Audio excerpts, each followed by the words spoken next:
Back live with you tonight on In Focus. The South African Diabetes Alliance says the condition has become a public health crisis. It's calling for a cohesive national diabetes education program targeting those living with the chronic condition. Over 4 million South Africans are living with diabetes, with nearly half being undiagnosed. For more on this, we're joined now by the South African Diabetes Alliance Chairperson, Dr. Patrick Ngassa Piotie.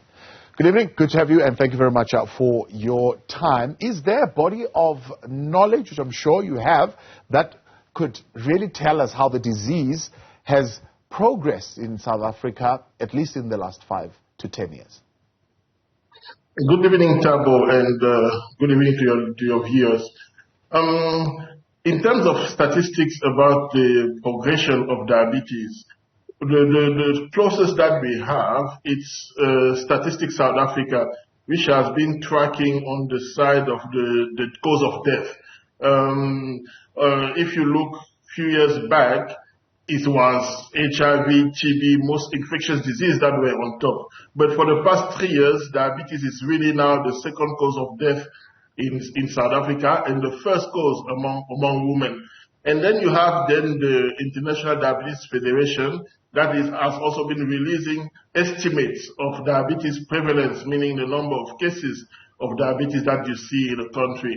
And on that front, there has also been an increase over the past years in terms of the prevalence of diabetes in South Africa, which is a picture that you see globally, and is also projected to go more and more in the future. So yes, diabetes is every year becoming a more serious public health concern in South Africa. Yeah. Is it just purely the prevalence of it and maybe it being number 2 cause of death that would draw us to the conclusion that says it is now a public health crisis?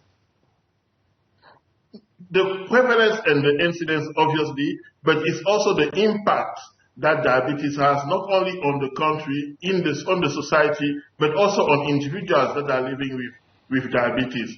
You remember, for example, with the COVID-19 pandemic that we just had, people living with diabetes were at high risk of having serious disease and death and being hospitalized. But you also see, when you look at diabetes as a condition and the economic impact that it has in countries, whether they be developing countries as well as developed countries, the International Diabetes Federation, again, is showing how billions and billions of dollars are being spent because of diabetes. And that the issue is, when not well controlled, diabetes leads to complications. And you have, obviously, complications such as amputation, loss of sight, blindness, strokes, and others. The management of those complications is very, very, very expensive. For example, the country would not afford putting, let's say, 1 million people on dialysis because of kidney failure related to diabetes. So the impact is not only in terms of the number of people who are having the disease, the number of deaths, but also the costs, whether human costs, societal costs, and economic costs that is having on South Africans and on South Africa as a country. Yeah. Dr. Piotie, is there something that we are doing that we didn't do before, that now it is more prevalent, or is there things that we are neglecting to do that we should be doing? The prevalence or increase of prevalence of diabetes is indeed a global phenomenon. There are various reasons. For example, an aging population. If you zoom into South Africa, for example, in the past, HIV was the number 1 cause of death. And people dying of HIV will die in their 30s, in their 40s, and sometimes even younger. Now, with the availability of ARVs, people tend to live longer. And aging is now bringing new diseases or a new group of diseases such as diabetes. But it's not only aging. You have, for example, rapid urbanization, where people are moving or flocking to the cities. But when they are in the cities, not only they adopt a more sedentary lifestyle with limited physical activity, but also the nutrition, the type of food that they are exposed to in the cities. And it's sometimes very dense, energy-dense food. and poor diet. So those elements are really factors that are driving the diabetes epidemic in South Africa. Now, we're having this conversation on the eve of Monday, which is World Diabetes Day. And as the Diabetes Alliance, you believe there is something that we can do, particularly that government can do and implement right now to deal urgently with this scourge of diabetes. Take us into that. What exactly needs to be done? So as the Diabetes Alliance, we align ourselves to the International Diabetes Federation and the call they made to policymakers, health authorities, all the way up to the minister to act on diabetes.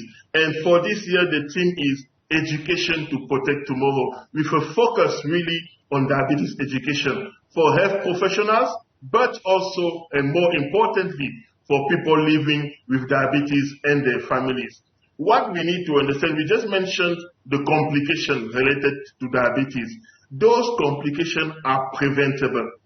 If detected early and treated appropriately, people living with diabetes can live long, healthy lives and really delay to the maximum the occurrence of complications.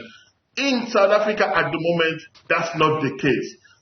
What we see and what the studies and various research have shown is that the overall management of people living with diabetes is suboptimal. They don't receive the care they need. They don't sometimes receive the screening that they need, because to prevent those complications, you need to screen for them so that you can act early. That is not happening. And there are various reasons, really. It can be systemic reasons because of the overburdened health system, overstretched, limited resources. But there is also a human component where often the people living with diabetes are lacking the knowledge that they need to really adopt a healthy lifestyle, to really make decisions every day on how to eat, what to eat, when to exercise, and all that. Really, the skills that they need to adopt a self-care lifestyle is lacking. But also we cannot blame people living with diabetes. The healthcare providers themselves are sometimes not trained appropriately in diabetes management. That's why, as the Diabetes Alliance, we're really making a call to the Minister of Health. We released an open letter last week calling on him to really act on diabetes, focusing on diabetes education. We believe that having a national diabetes education program can be a game changer in South Africa, ensuring that people living with diabetes receive the education they need and healthcare providers are trained to respond to this national crisis. Yeah, I know you glanced through over the one fact where you're saying the lack of information is not just on the broader South Africans who cannot be blamed because they're not really professionals in this field, but you're saying there's also inadequate information being shared with the health professionals themselves. Just take us into that a little bit more. What sort of information do health professionals need to be getting? Diabetes, it's a complex disease. In a country as South Africa, where we are dealing with a quadruple burden of disease, you can imagine that as a healthcare providers, you might have various priorities. You have HIV, you have mental health, and others. So when they come out of school, sometimes they are not exposed to people living with diabetes at first. As a result, they don't sharpen their skills when it comes to diabetes management. But the complexity of the condition required a health professional to really receive ongoing diabetes education. I will give you an example. People living with HIV will be aware of their viral load and the fact that they need to do their CD4 count on a regular basis. But when you come to diabetes, most people, and we did a research with recently in the Tshwane area, where we found that most people were unaware of what the HbA1c is. HbA1c is the key test that allow healthcare providers as well as people living with diabetes to know whether they are controlled or not. So when you are in a context where they are not aware of that information, sometimes healthcare providers are not doing that test. Another example, diabetes, the common complication of diabetes in South Africa as well as Sub-Saharan Africa is foot or feet amputation, what we call lower limb amputation. It's completely preventable.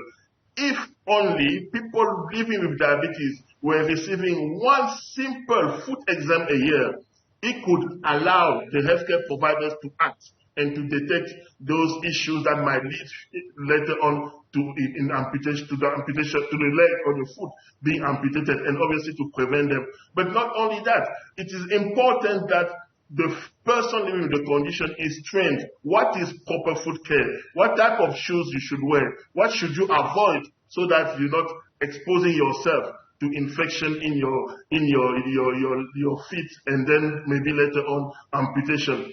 And also a key that we need to mention, and I was this afternoon discussing with experts in diabetes education, is that it's really a skill. They are talking about coaching. They are talking about facilitation. It's not just providing information to the person living with diabetes, but it's really taking the hands and walking that journey and getting into the shoes of the person to really understand where they come from and be able to impart that knowledge in a way that it will really empower them. So we are talking about skills that really should be learned. It's not just something that we'll do 1 minute in passing during a consultation. So that's why we believe it's very critical for healthcare providers to be trained in appropriate diabetes education. I appreciate your time, and thank you very much for that intervention and sharing that information with us. With the South African Diabetes Alliance is the chairperson there, Dr. Patrick Ngassa Piotie.